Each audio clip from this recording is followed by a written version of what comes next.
So another safety concern that was addressed in the wiring rules, and that's to do with power outages in the case of a disaster. So what exactly was included and why? We had a lady representative from New Zealand, and she's from Consumer Advocate. I think she's from the Council of Elders or something out of New Zealand. And her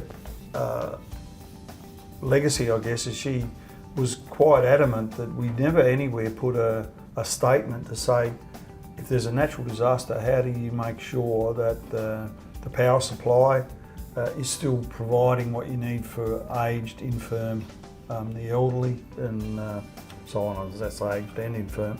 But so she put that forward to the committee, and initially it was taken with a bit of, man, how do you do that? So what we ended up doing is putting in a risk statement, not a risk statement, sorry, information in a sort of a motherhood capacity to say that you should consider what goes on with natural disasters. And man, I don't know if climate change exists, but things are really strange at the moment in our, in environment, and natural disasters seem to be around every corner.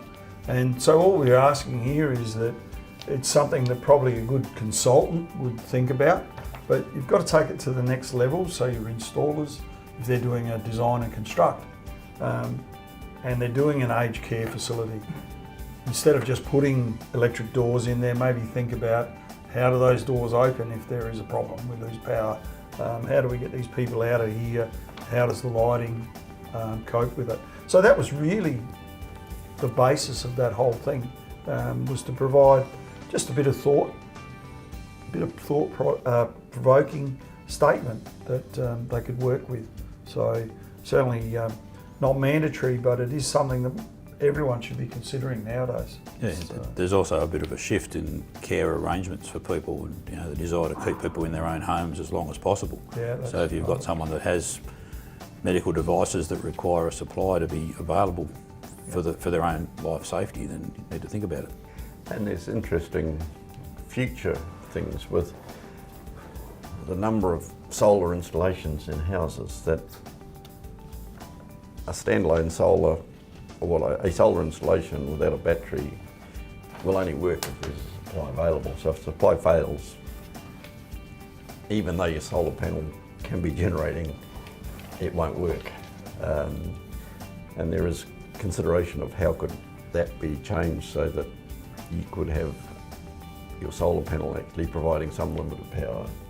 And that's being considered at the moment with the power walls and battery integrated solutions.